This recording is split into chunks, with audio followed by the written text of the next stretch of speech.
might get interrupted by waterfowl, but we're gonna try and do our best to get as much of this in as we can. So 4 weeks ago now? Yeah. 4 or 5 weeks ago, we built our first chicken tractor, and it looks like this. We got some plans off the internet. This is the Sustovich tractor style. Okay, and we'll put the link in the description below. In all fairness to the guy who wrote the booklet, we only followed it like half the time. And I'd say after having built it, geese. I would say after having built it, I would give the instruction book itself 3.5 stars. It was definitely written by someone who's very good at woodworking and took a fancy approach over a practical approach. Also, it was really long-winded. Like, he took a lot of time to explain stuff. And I only printed half the book for you. The book was about 30-40 pages. I think he covered some other stuff too, though. So yeah, a lot of it was like pasture poultry and stuff like that. But yeah, it was a pretty long book. I think I purchased it for under $5. So. 3 stars. Would buy again. Yeah. Maybe follow it more closely next time. But anyway, Joanne's gonna give a tour of kind of what the chicken tractor looks like. Bottom is hardware cloth, more predator proof, goes right down to the bottom. This is a pretty heavy tractor. It takes both of us currently to move it, one pulling, one pushing, and it sits heavy on the ground. Then chicken wire up at the top under the tarp. So the tarp's here to keep the weather out, but there's still a lot of airflow for these guys. And then there's conduit underneath to make the actual frame. And then we'll go door. Also the hardware cloth. So anywhere where a predator's most likely to get in this hardware cloth. And right now we have their little range feeder with the spinning top so they can't roost.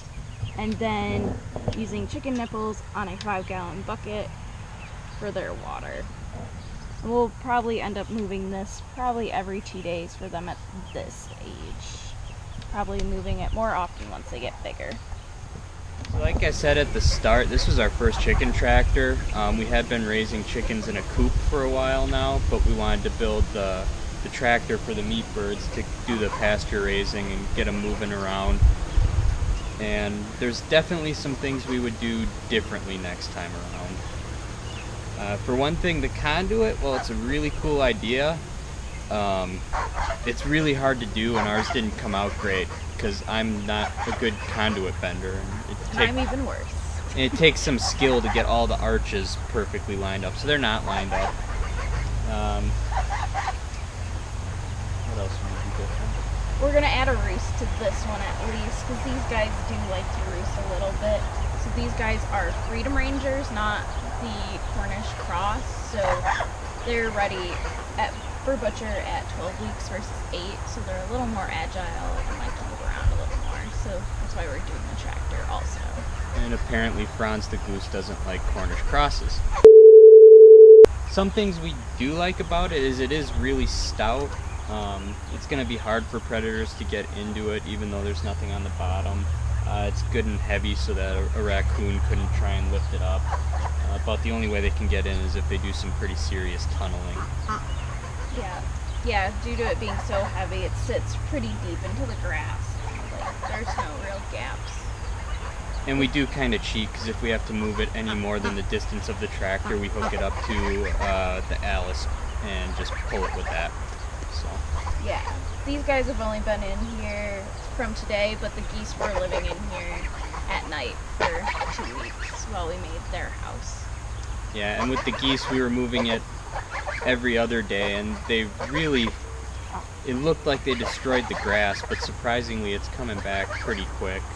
Yeah, it was a lot of more of them spilling feed, and then the chickens would come through and scratch it up, and the grass grew back in a couple of days. And that's what's kind of cool about chicken tractors.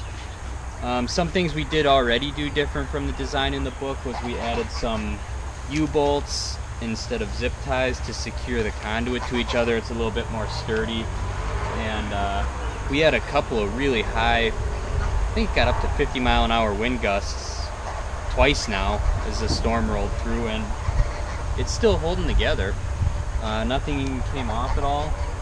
Yeah, it's really sturdy. It seems to keep them dry even with it being this open. Like, the geese never looked soaking wet, even though when it rains they do like to take a nap out in the middle of the lawn. But at least in the morning they weren't soaked. As you can see, the geese really like the tractor because they're trying to get back in it. Plus there's food. They're just jealous. Yeah, so overall, like we said before, I think we would definitely recommend, if you're building a chicken tractor for the first time, trying out the instruction booklet, unless you're pretty handy. It's not that hard to figure out by yourself, but there were some good tips in the book that I found pretty helpful when I was putting it together. And he does have a lot of tips on raising pasture poultry and like what feeders work better and waters too. The cut list was nice too. He told you exactly what to cut out of what board, and I think that's probably saved us a 2x4 or 2 when we actually went and bought stuff, as opposed to if I would have just made it up off the top of my head. Yeah, I think we only ended up with pretty minimal scrap from the boards we bought. I think maybe 8 inches total boards. Yeah, there was just a handful. I think I wound up using those pieces for something else too. Yeah, but at least for this project, that was all that was really left over from the board list. Yeah, so there you have it, guys. This is going to be our pasture raising setup for now. We're probably going to build another one with some of those changes like we talked about. And, you know, when we get more meat chickens, because right now we've got just a little over 20 in there right now. And this should be good size. Yeah, these are designed for 30 birds. Which is what we had to start with. Which is what I ordered. It got shipped less than that. So, it's the first time with meat birds, so we're still figuring that out. Also, it's a really bad time to be ordering meat birds right now, so the hatcheries and the post office seem to be a bit overwhelmed. Next year we'll definitely pick up from our local hatchery and use their birds. As always, guys, thanks for watching. We really appreciate it, and hopefully we'll have more to share with you as the meat birds get bigger and whatnot. See you next time.